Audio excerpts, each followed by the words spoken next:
Kaixo, guzioi, eskerrik asko kanalean bat egitegatik eta dereioi buruz izango da, lizentziak alegia, hoixe da gaia. Lizentziak eta eduki kazetaritza parte hartzailearen baitan. Bueno, dakizuen hain zuzen copyrighta, ez da, hori.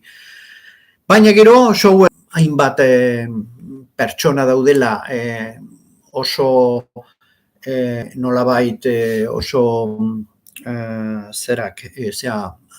adituak eskubideen mundu horretan eta bueno, azken finean negozio bihurtu zen, Creative Commons lizentziak zabalduz. Gero, Sound Rights Reserve. Hor, multzo horretan agertzen dira lizentzia batzuk, non eskubide batzuk erreserbatzen diren. Eta hor, kasuak desberdinak izan daitezke, eta horregatik antzekoak dira.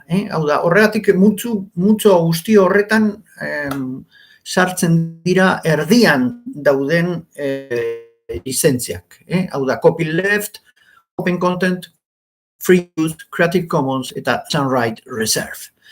Erdian daudenak eskubide batzuk gordetzeko eta gero All Rights Reserved. Hau da, eskubide guztiak erreserbaturik gordetak geratzen dira eta hau da, tradizionalki bat urtetan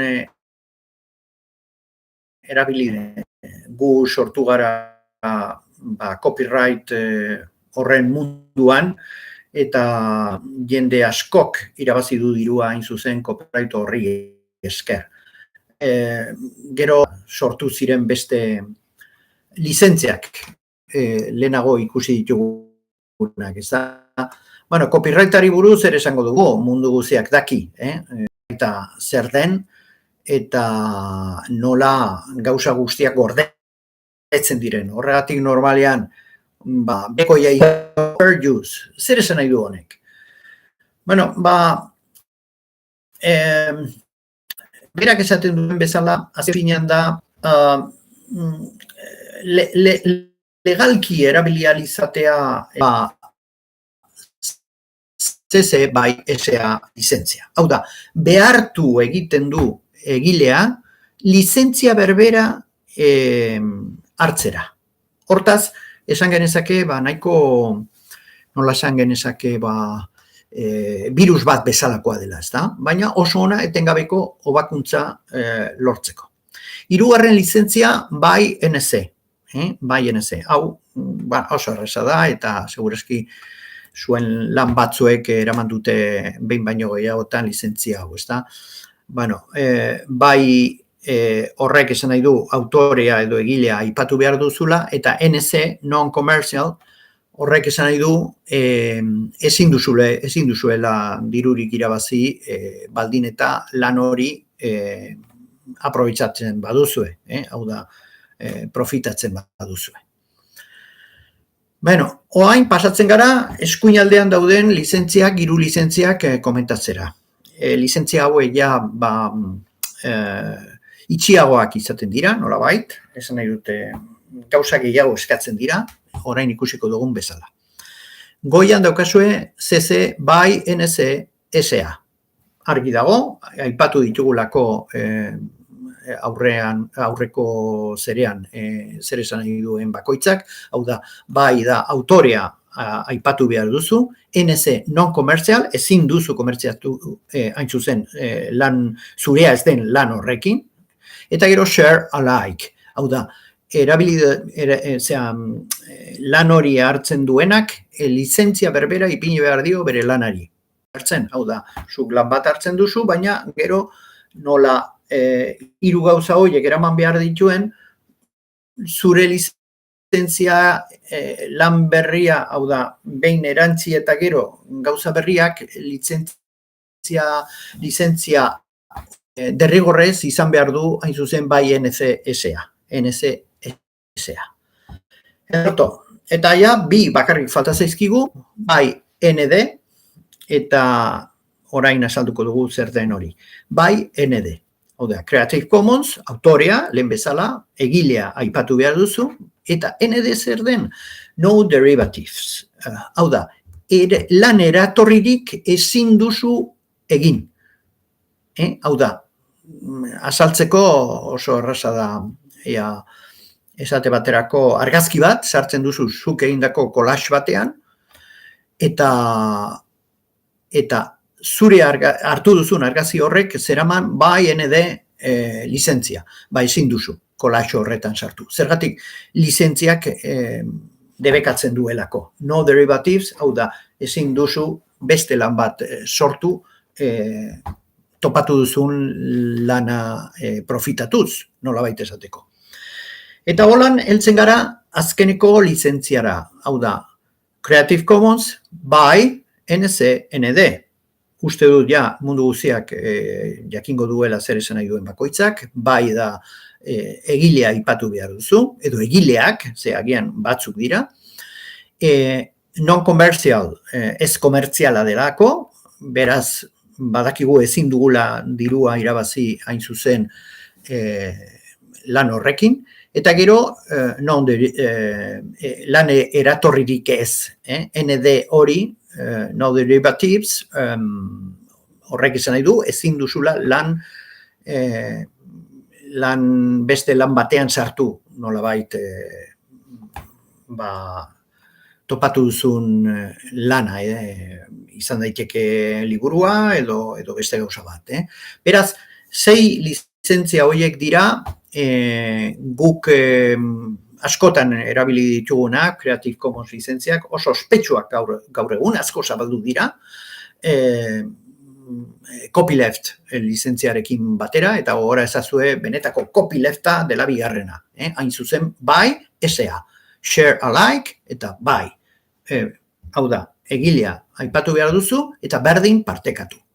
Hori da, Linux munduan gehien erabiltzen dena. Bueno, Creative Commons erakundeak abierazten dituen lizentzia desberdinen fundamentuak atributu zenbaitetan daude oinarrituta. Propietate horien kombinazioan oinarritzen dira CC lizentziak. Beraz, ikus dezagun zein den kualitatea o lausun. Alde batik aitortu, attribution, hau da, attribution ikusten duzuenean inglesez horrek esan nahi du aitormena, aitortu egin behar duzu norena den lana. Edukien iturriak aipatzera derrigortzen du horrek. Gero, bigarrena izango litzateke ez komertziala, non-commercial, edukiekin irabazi ekonomikorik ez lortzea derrigortzen du, lizentzia edukiekin irabazi ekonomikorik ez lortzea derrigortzen du, lizentzia horrek, esan nahi dut NC baldin badrama, lehen esan dugun bezala. Lan eta eratorririk gabekoak dira no derivatives works, edo no derivs, edukiak elkarbanatzen uzten ditu, baina inongo aldaketarik egin gabe. Hau da, ezin duzu aldatu, ezin duzu sartu beste lan batean, ezin duzu beraz berdin mantendu duzu lan hori. Gero berdin partekatu berdin share alike. Edukien jatorrizko lizentzia berdinarekin erabiltzea derrigortzen du. Ondoko irudian ikusten denez, lizentziak ez dira beti bateragarriak. Multzoka antola ditzakegu, horrela Wikipedian ezin da edozein eduki sartu. Lizentziei kontu zerreparatu behar diegu edukiak argitaratzea erabaki baino lehen. Eta horrek jarri dizuedan, blogean jarri dizuedan irudi hori importantea da, ikusteko lizentzia bakoitza non kokatzen den. Eta nola modu horrek kolore gorriz jarri dute ze hori, lehenbizikoa delako, hau da copyrighta, goikaldean agertzen dena, eta gero copyleft, hor erdian, pixo bat beraxiago agertzen da C bat baina alderantzizkoa. Beraz, copyright C bat holan eta copyleft C letra baina alderantzizkoa. Bueno, hor oso ondo daude errepresentaturik lizentzia guztiak Creative Commons munduan daudenak.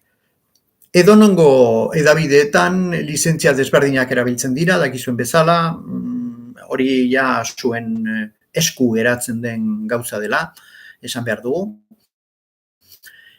Copyrighta nagusi den arren, bueno, garai batean behintzat hola zen, gero eta gehiago agertzen dira copyrighta erabiltzen ez dutenak, baina webne handiak, ez da, esan nahi dut, betiko edabideek erabili dute lizentzia hori izan da, copyright. Alternatiboak Creative Commons bai NC katalanek eta bila web zuzen interneten oso importantea delako.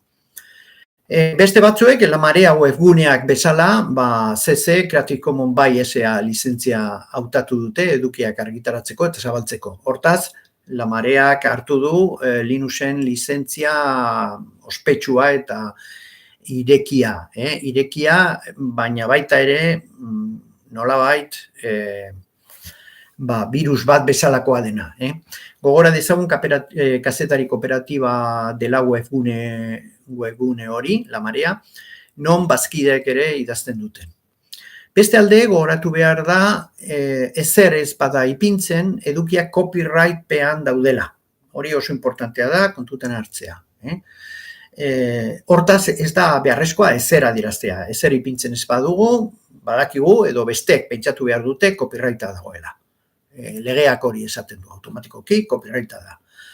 Baina biztan da, kazetaritza parte hartzailetik urruntzen